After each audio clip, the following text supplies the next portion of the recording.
সুপ্রভাত বন্ধুরা, তোমরা সব কেমন আছো? আশা করি সবাই ভালো আছো। আমরাও মোটামুটি সব ভালো আছি। তো দেখো আমার গলাটার অবস্থা কী হয়েছে। কদিন ধরে ফ্রিজ থেকে ঠান্ডা জল তবুও পুরোপুরিভাবে খাইনি, মিশিয়ে মিশিয়ে খেয়েছি। তাতেই প্রচণ্ড কফ বসে গেছে, গলাটাও ধরে গেছে, আর সেই জন্য গলাটার এরকম অবস্থা আর কি। তো চলো, আমার যেরকমই গলা হয়ে যাক না কেন, তোমরা একটু মানিয়ে নিয়ে ভিডিওটা একটু দেখে নিও। আর তারপরে দেখো, আমি সকালের যে কাজ থাকে বাসি কাজ, তো সেগুলো সকালে প্রথমে উঠা থেকেই শুরু করে দিলাম। তো ঘুম থেকে উঠেই প্রথমে তো দেখলে গেটটা খুলে দিয়ে চাবিটাবিগুলো খুলে তারপরে রেখে দিয়ে চাবি গোছ করে তারপরে আবার ডাইনিংয়ের জানালাটা খুলে দিলাম। খুলে দিয়ে আবার পড়ার ঘরের জানালাটাও আবার খুলে দিচ্ছি। খুলে দিয়ে দেখো তারপরে যে কালকে পর্দাগুলো খোলা হয়েছিল, তো কালকে অনেক যেহেতু কাঁচা হয়েছিল সেজন্য মুছতে পারিনি আর কি, এই জানালার যে রডটা আর কি। তো আজকে মুছতে গিয়ে দেখি যে সেই কালো মাকড়সাগুলো হয় না, তো সেইগুলো ভেতরে বসে আছে একটা সাদা রঙের, কি বলবো, একটা যেন আচ্ছাদনের মতো করে তার মধ্যে বসে আছে। তো সেটা ওই রডের মধ্যেই করেছে। তো সেগুলোকে ভালো করে একদম মুছে আর বাইরের দিকে ফেলে দিয়ে পরিষ্কার করে দিয়ে একদম খাটের ডাঁসা টাঁসাগুলোও একদম তোয়ালে দিয়ে মুছে নিয়েছি। তো তারপরে দেখো মুছে টুছে নিয়ে তারপরে এই যে বেডশিটটা ভাবছি চেঞ্জ করে দেবো। আসলে এই রুমের বেডশিটটা না প্রচণ্ডই নোংরা হয় দুদিন ছাড়া ছাড়া, কারণ এত এই রুমটার উপরে অত্যাচার করে ছেলেমেয়েরা যে কী বলবো। তো সেই জন্য এই রুমের বেডশিটটাও তুলে দিলাম। তুলে দিয়ে দেখো আবার একটা অন্য বেডশিট পেতে নিচ্ছি। তো তখনও বাচ্চারা কেউ উঠেনি, আমি আগেই সকালের এই কাজটা সেরে নিচ্ছি এই রুমের, কারণ ওরা উঠলেই আবার এসে এই রুমটাই ধামসাবে আগে সবার।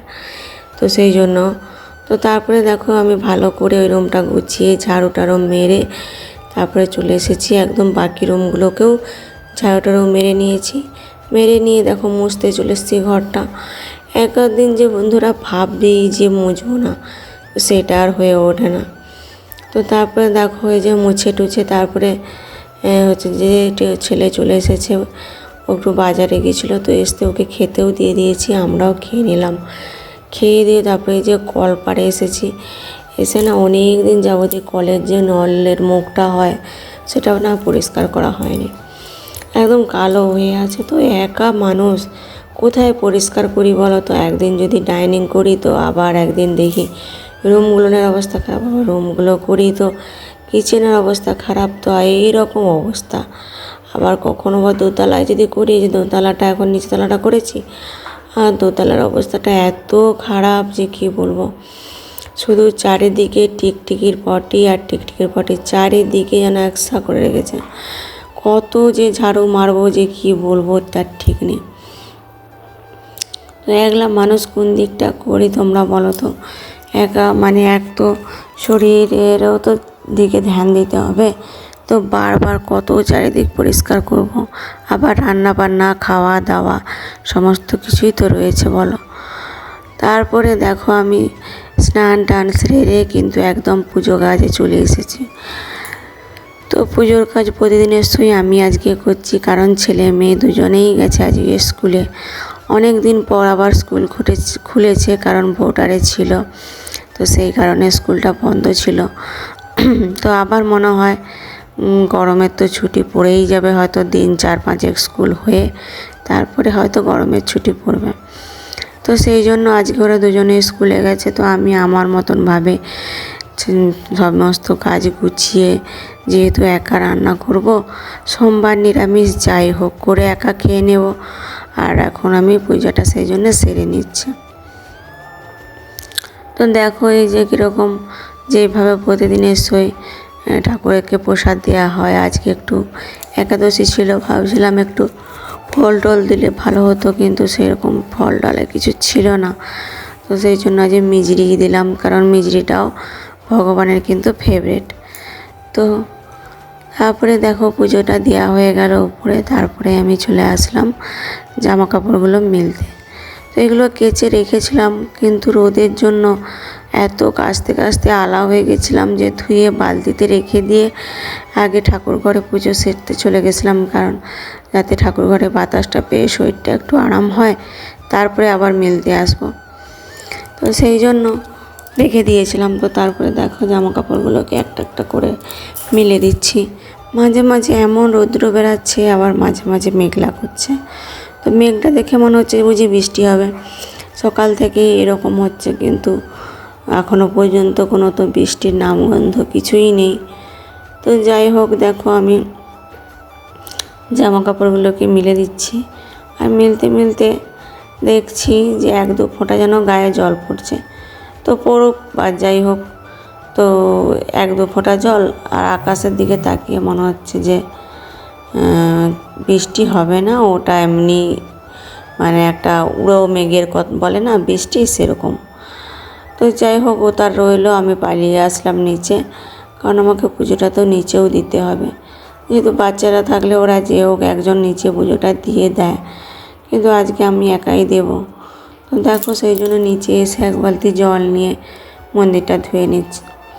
তো মন্দিরেও সেই দেখো পায়খানা, টিকটিকি না থাকলেও পায়রা, কি বলবো এখানে। তো সেগুলোকেও আবার 1 বালতি জলে পরিষ্কার হয়নি, 3 বালতি জল নিয়ে এসে চারদিকটাকে ধুয়ে মুছে একদম পরিষ্কার করে দিতে হবে। তো সেই জন্য আমি ভালো করে 2 বালতি জল দিয়ে প্রথমে ধুয়ে নিয়ে আবার 1 বালতি জল নিয়ে এসেছি। দেখো, নিয়ে এসে এই যে ধূপের যে ছাইটা, এগুলো কালোগুলো, এগুলো না ওই জলটা না দিয়ে ওই কণগুলো যায় না, তো সেই জায়গাগুলো সেই জন্য আমি ভালো করে মুছে নিলাম। আর তার আগেই দেখো বাসনগুলোকে ধুয়ে নিয়ে এসে এখানে কিন্তু রেখে দিয়েছি। তো সুন্দর করে মেজেও নিয়েছিলাম। তারপরে দেখো ধূপ জেলে বাতাসা দিয়ে ফুল দিয়ে একদম সুন্দর করে নিচে বৃন্দা দেবীর পুজোটা আমি দিয়ে দিলাম। তো দিয়ে তারপরে আমি দেখো ঘরের মধ্যে চলে আসলাম। এসে শ্রীকৃষ্ণের চরণে একটু ধূপ দিয়ে আর কি মানে প্রণাম সেরে নিচ্ছি। তো এখানে আর একটা গণপতি ঠাকুর আছে, তাকেও আমি এপাশে এসে প্রণাম করে নিলাম। তারপরে একটু বসেছিলাম গরমে। তো বসে থাকার পরে ভাবলাম 1-2 আম ছিল ফ্রিজে, বাচ্চারা কবে থেকেই বলছে আমের জেলি খাবে জেলি খাবে, তো এখনও আমের আঁটই হয়নি। তো সেই জন্য ভাবছি 2 দিন পরেই বানাবো। যেহেতু 2টো আছে, তো ওই 2টো দিয়ে আপাতত এখন মানে বানিয়ে নিই আর কি, দেখি কেমন হয়। যদি ভালো হয় তাহলে তখন বেশি করে বানাবো। তো সেই জন্য 2টো দিয়েই ট্রাই করলাম। তো তারপরে দেখো তোমাদের সাথে আর জেলিটা শেয়ার করিনি, মানে করে ফেলেছি, একটুখানি হয়েছে। তো তারপরে দেখো ভাতটা বসিয়ে দিয়ে এসে এই যে ফুলদানিটা, এটা ধোয়া, ফুলগুলো সমস্ত ধোয়া হয়েছিল কালকে। তো একটু শুকনো হতে কম ছিল, আজকে শুকিয়ে গেছে। তো সেই জন্য আমি ভাবছি যে এগুলোকে এখন ভাত হতে হতে বসে আছি, তো এটা পরিয়ে দিয়ে ঠিক করে দিই। তো পরিয়ে দিয়ে তারপরে সেটাকে ভালো করে যেখানে থাকে সেখানে সেটিং করে দিয়ে রান্নাটা বসিয়ে দিয়েছিলাম, সয়াবিনের তরকারি আর ভাত। তো আমি সয়াবিনের তরকারি, ভাত আর একটু দুধ দিয়ে খেয়ে নিয়েছি। তারপরে দেখছি একটু শুয়ে পড়েছিলাম, প্রচণ্ড মেঘ উঠেছে, মনে হচ্ছে বুঝি বৃষ্টি হবে। তো সেই জন্য আমি উঠে ছাদে তাড়াতাড়ি পর্যন্ত গিয়ে বলি যে জামা কাপড়গুলো অনেকটা পরিমাণে মেলা আছে, সেটা তো তোমরা দেখেইছিলে। তারপরে দেখো জামা কাপড়গুলোকে না আমি সব তুলে নিয়ে তারপরে একদম নিচে চলে এসেছি। তো নিচে এসে দেখো আমি তোমাদের সাথে না শেয়ার করছি হচ্ছে যে কি মেঘটা দেখো যেন পাহাড়ের মতো কীরকম হয়ে আছে, খুব সুন্দর লাগছিল, তাই এটা তোমাদের সাথে আমি শেয়ার করলাম। তো বন্ধুরা, সন্ধ্যা হয়ে গেছে, জামা কাপড় ভাঁজ করছি। আজকে আমি আর ভিডিওটা করতে ইচ্ছে হচ্ছে না পরে, কারণ আমার শরীরটা একটু খারাপ লাগছে। তো চলো আজকের মতো ভিডিওটা আমি এখানেই শেষ করে দিচ্ছি। কালকে আবার আসবো নতুন একটি ভিডিও নিয়ে। ততক্ষণ সবাই ভালো থেকো, সুস্থ থেকো আর সাবধানে থেকো। আর আমার ভিডিও যদি তোমাদের ভালো লেগে থাকে তো অবশ্যই আমার চ্যানেলটিকে লাইক করো, শেয়ার করো আর কমেন্ট করো, আর সাবস্ক্রাইব করে পাশে থেকো। তো ঠিক আছে বন্ধুরা, টাটা, গুড নাইট, হরে কৃষ্ণ, রাধে রাধে, জয় নিতাই, টাটা।